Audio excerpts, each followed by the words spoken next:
Well, sadly, you can't win them all. It definitely does suck seeing the Sixers get blown out in game two.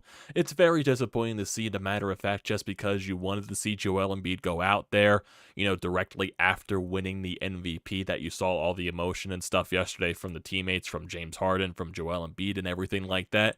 You wish they would go out there and, just take full control of the game and find a way to win. Sadly, that was not the case today. You saw some rust on Joel Embiid, and especially everything was just not falling for the Sixers in tonight's game. Shooting from three was not good. Shooting from the field in general was just not good overall, and everything was going in the way of Boston. Boston was hitting everything, especially in that second half. They were just draining threes all over the place. Perimeter defense from the Sixers wasn't good. There was a little bit of miscommunication all over the place, leaving some guys wide open. And then just overall, it was, not a good game. Not a good game. You get blown out. Anytime you get blown out in a game, it does not look good. But I know I'm already seeing some stuff surfacing on social media that it was dumb to play Joel Embiid in this game. I know I said in the last game that I would probably just still, maybe sit him. But I think overall the best idea was to get Joel Embiid some playing time in this game because, one, he needs to work off the rust, because you got to understand, going from the Brooklyn series where he only played 3 games before he got the injury, didn't play game 4, they sweep the series, and overall they were off for at least a week and a half. Joel Embiid a couple of days longer, probably even closer to 2 weeks since he's last played a game.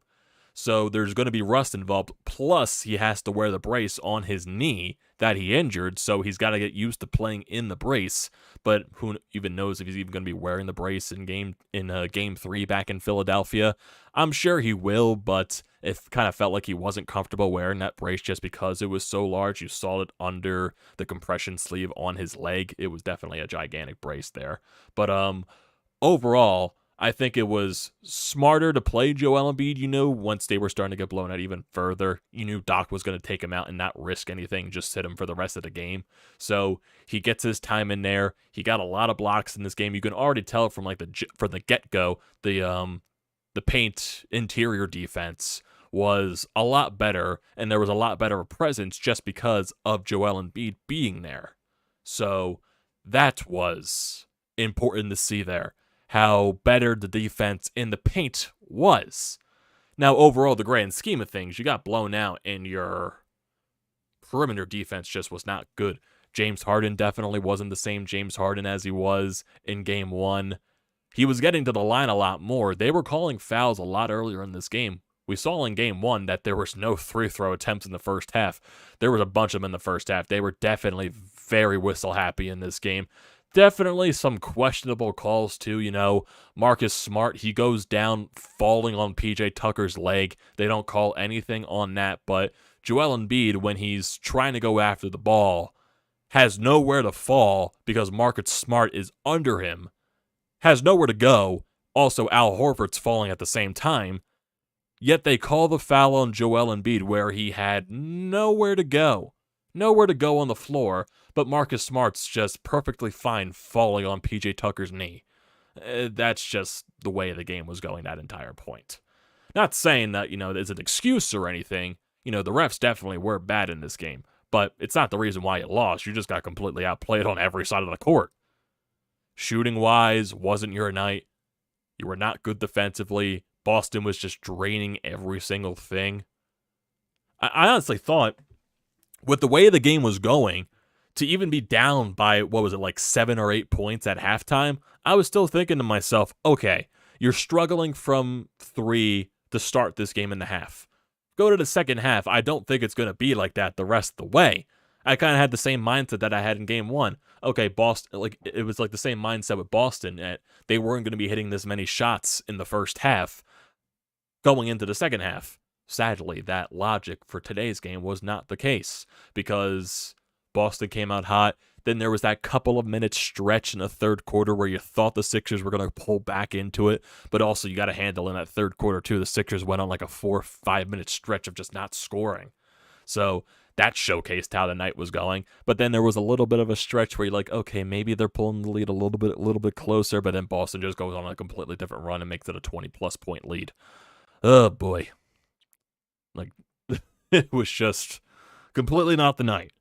But I think if we look at the grand scheme of things, you did get the job done that you wanted to in the first place. Going back to game one, you split in Boston. That was the most important thing. It would have been really nice to find a way to win two in Boston to really hammer it down going back to Philadelphia. But you split the series in Boston. Well, not the series. You split the first two games in Boston, and you took back home court advantage. Now you have a good chance to hopefully go up 3-1 going back to Philadelphia. But first, take it one game at a time. You got Friday night in Philadelphia. The Wells Fargo Center is going to be insanely packed. It's going to be a crazy weekend down in South Philadelphia with the Sixers and the Celtics and the Phillies playing the Red Sox this weekend. Let's not talk about the Phillies because they just got embarrassed in Los Angeles. Maybe I'll talk about them tomorrow. Maybe I won't because that's how annoyed I am with the Phillies right now. But off of that topic, Sixers, just looking at some notes from this game, looking at the first half stats that I wrote down here on my little notebook. So the Celtics lead. They were leading 57-49 at half. Like I said, I thought even though they were down by 8, just try to make it like remotely close at the half, like you did in game one. And I thought you were still having a chance. Like I wasn't panicking at all in the first half again. But going into the second half, it was a completely different story. Still just couldn't hit anything. Then you eventually, the lead gets so completely blown out of proportion that you're bringing guys like Dedmon in, Springer, and all that stuff, Korkmaz off the bench. It was just getting to that type of territory where there was no way of coming back into this game. It was one of those situations. From the first half, Sixers were 1 of 13 from 3. Boston was 8 of 22.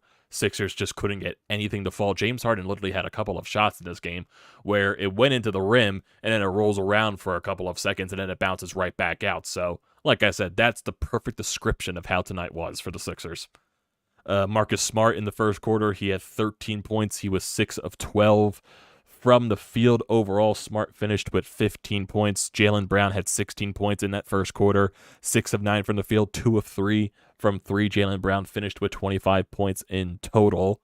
Joel Embiid in that first half, he had 13 points. He had 5 blocks as well. Embiid finished overall the game 15 points, so really not much going on in that second half. The Sixers just really struggled even further in that second half. Tyrese Maxey had 13 points. He was 6 of 10 from the field. He had 3 fouls in that first half, and Maxey, basically, he finished the game with 13 points. So, like I said, offensively from the Sixers, you're not going to see much improvements from their first half statistics. James Harden, he had 11 points. He was 2 of 10 from the field, but he was 7 of 8 from the free throw line, so that's why he got all of those points in the first half. He had 9 rebounds as well. He did have a double-double in this game, 10 rebounds to go along with that, but overall, it's just, he finished with 12 points, so it's not really that outstanding. Not even close compared to his game one stat line. Not even close to that. Just like I said, offensively, like compare from the first half to the second half, there's really not that much improvement from any stat line from the Sixers. Just not. Like I said, there was like a 4 to 5 minute stretch in that third quarter where the Sixers just were not able to get any type of basket whatsoever. It was that bad. It was that bad. You did see, like I said, with the interior defense and Joel Embiid guarding the paint, it was definitely a lot better. There was a stretch of blocks where, he's blocking Jaylen Brown from getting a dunk. Just blocks all over the place from Joel Embiid. But overall, when you're not able to chip in offensively and the Celtics are just draining every other thing on the other side of the court, wasn't your night. I think that's the perfect way to summarize everything there. Just wasn't your night. So, you throw this game in the trash. Joel Embiid got some minutes in this game. Hopefully that works off a little bit of the rust from, how long he's been out. And it gets him a little bit used to playing on that injured knee. So that definitely is something that I guess you could take away from this game. How somewhat of the impact that he did make in the paint in this game. Just shooting-wise, you just need to be better. Just need to be better shooting-wise. And I think that's basically it. If you can defend the way you did in the paint today, get a little bit more better on the perimeter and just find ways to hit your open looks, because there were a lot of open looks for the Sixers tonight. They just weren't hitting them at all. Really, the only people to make threes in this game, James Harden was 0-4 in this game from 3. Tyrese Maxey made 1. Tobias Harris made 2. PJ Tucker actually hit a 3 in this game. So there's 5 of those right there. And then, actually, there's 4 of those right there. And then Niang hit 1 and McDaniels hit 1. There was also a sequence in this game where it was during I believe it was scenario where the Sixers were trying to cut the lead back in the third quarter, I believe, and Niang, he had a wide open look, he hesitates, doesn't shoot the three, and then he turns the ball over eventually. I think it was like very close to the shot clock winding down, and then Smart blocks it.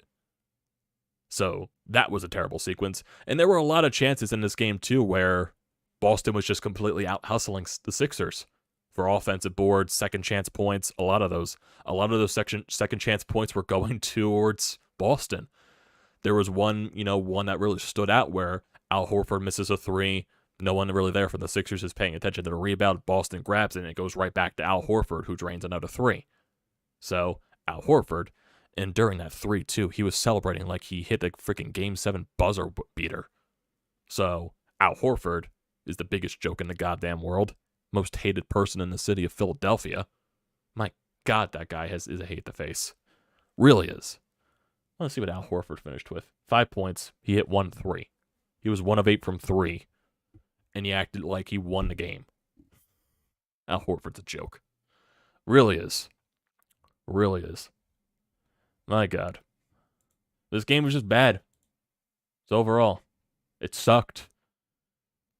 So, there's definitely going to be a lot of overreactions from Sixers fans. I definitely guarantee that. Listening to Sports Talk Radio tomorrow is definitely going to be very annoying. I'm probably going to stay away from that aspect so I don't have to listen to the idiot Sixers fans out there that want to overreact, saying that, oh, Joel Embiid looked terrible, this team's going to lose the next 4 games, all this stuff, and just completely throw away what they did in Game 1. This series is still very winnable. Very winnable.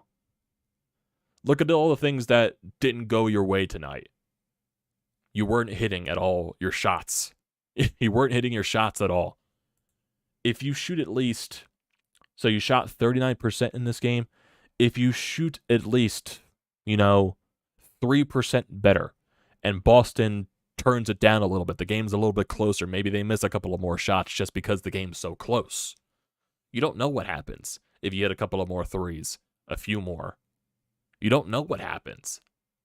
It's just the fact that you struggled so much shooting-wise in this game, the game was never really in reach, regardless of being an 8-point lead at half. Even though, like I said, I was still very comfortable going into the half because I thought the lack of shooting that the Sixers were having in that first half was not going to carry over into the second. They were going to be way more efficient because, like I said, majority of the time, things even out. The way Boston was hitting things, I thought they were eventually going to start missing a little bit more. Like I said, things even out. Sadly, in this case, it just wasn't the factor. Things didn't even out. Boston just kept ramping down the threes and hitting their shots while the Sixers couldn't. So, it was just one of those games where you just couldn't hit anything. You got the job done that you did in Game 1. You split the 2 games in Boston, and now it's a 1-1 series going back to Philadelphia for Games 3 and 4, Friday and Sunday night. And, would have liked to see a little bit more effort, would have liked to see a little more jump from the boys, especially, after Joel Embiid won the MVP. But not going to hold them against it. Series is tied 1-1. Series is not over. So, there's plenty of chances. This series is still very winnable for this team. Boston's not going to hit that many shots that they're making right now. Eventually, like I said, it is going to even out. The Sixers aren't going to miss as many shots as they did in this game. Whenever they get more wide open looks, they're eventually going to fall more than they miss. And I'm sure with that Philly crowd behind them at the Wells Fargo Center for Games 3 and 4, you could probably see a different energy for the Sixers team. Definitely. I feel like they need, even though I do feel like, the second chance opportunities, they need to be way better at grabbing those boards. We need to be way more active down there. It just kind of feel like they're a little bit lackadaisical, just, the flow of the game wasn't getting to them. Boston definitely did slow the pace down a little bit too. Kind of felt like the Sixers were playing into their game a little bit. So, it was just one of those games, I guess, as you could describe it. One of those games, nothing was really going your way, and it turns out to be a blowout. But I think what's important that Joel Embiid gets some playing time so he can get used to wearing the brace and get the rust off of him so he could be more prepared for Game 3. I think you're going to get a way better James Harden. Tyrese Maxey, He's definitely showing a little bit more confidence of driving the paint and finishing on his layups. So that is definitely something to look more towards in the rest of this series, because he did show some glimpses in game 1 as well, here as well in the first half. Second half, there was just nothing going for this team. No one can really hit anything. I'm just more looking at the first half and everything like that. So, saw some confidence from Maxey. PJ wasn't as active on the rebounds. He did get some fouls called against him. I think the refs kind of played a factor into the game as well. Like I said, it's not the main reason why you lost, but the whistles were definitely more active than they were in game 1. Just overall, it was a bad shooting night. And that just factored in everything else. The defense, everything there. Boston was hitting everything. You weren't hitting anything. One of those games. That's the only way I can describe it. One of those games. But I do think this team will be fine. There's no need to overreact. You could be frustrated, but then understand the goal going into this series to start off was to try the split in Boston, and you did that exact thing. You did that exact thing. You split the first 2 games, and now you get home court back going to Philadelphia. With your home crowd, that arena, Wells Fargo Center, it's going to be electric. Sixers fans are going to hammer down on those Boston players, especially Al Horford. Every time he touches the ball, I think Al Horford's going to get booed a ton. So, it's definitely going to be an interesting atmosphere in South Philadelphia on Friday night. What time do they play these games this weekend? Let's see. So game 3, that's going to be at 7:30, and then Sunday is going to be at 3:30 in the afternoon. Both of those games are on ESPN. And then games 5, 6, and 7 are to be determined whenever that happens. Game 5 will be on Tuesday. Game 6 will be on Thursday. And then there'll be 2 days off before Game 7, if that's a possibility. Which I do think this series is going 6 or 7 regardless. So, yeah, just overall, it's no need to panic, in my honest opinion. Looking at some other stats, rebounds, Boston completely out-rebound you 46-42, offensive boards and defensive boards. Turnovers, the Sixers had a ton of turnovers in this game. There were a lot of situations, too, where Boston was just being very aggressive on the defensive side, poking the ball loose from Embiid, forcing a lot of uncomfortability, some weird passes as well, getting a lot of tips, getting a lot of blocks. So it was just, like I said, a game where nothing was just going your way at all. I do want to see if there's anything from Doc Rivers here on Twitter post-game. Sure there is, but I'm trying to see if there's anything. Have not seen anything so far. Let me see. Yep, nothing from Doc Rivers so far. Have not seen anything.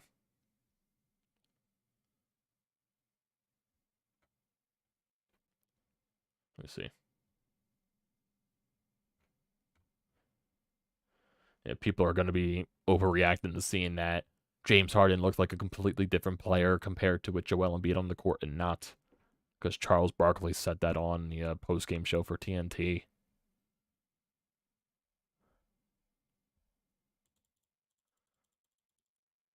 Just going to be one of those situations where people are going to overreact. Because that's what Philadelphia fans do. But I am not seeing anything in regards to Doc Rivers so far. People blaming Joel Embiid when no one on the team was hitting their shots. It's classic Sixers fans just blaming Embiid. Embiid haters out there and all that crap. We'll find a way to blame Embiid tonight. No doubt. They're saying, Embiid. They'll say, Embiid threw up all this crap. And it's annoying. All the Embiid hate that I see on Twitter and everything like that. It's ridiculous. So, I don't think I'm seeing anything from Doc Rivers so far here on Twitter. Not sure if he's talked yet or anything. So, that's I guess a wait and to see process from Doc Rivers. But can't do anything about it. Series is tied 1-1. Going back to Philadelphia now. Friday night, Sunday afternoon. Think there's going to be a little more jump in this game. Games 3. Think we can see. Like I said, I'm not down on this series whatsoever. If you're down on this series, you're crazy. This series is very winnable.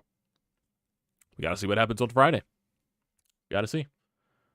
Got to see what happens on Friday. But I think this is where I'm going to call it to everybody. Weird feedback in my headset or my earbuds. So, as I'm hearing it right now, so I think this is a perfect time to call it off. So, thank you for joining tonight, everybody. Don't forget to leave a comment in the comment section down below. I like to see those as always. Don't forget to drop a like on the video. Don't forget to check out everything in the description down below. Also, don't forget to hit that subscribe button. Does me a great deal of service. Also, don't forget to use that code TTPSPORTS, $20 off your first purchase at SeatGeek. It is a great deal. Don't pass it up. Once again, thank you everyone for joining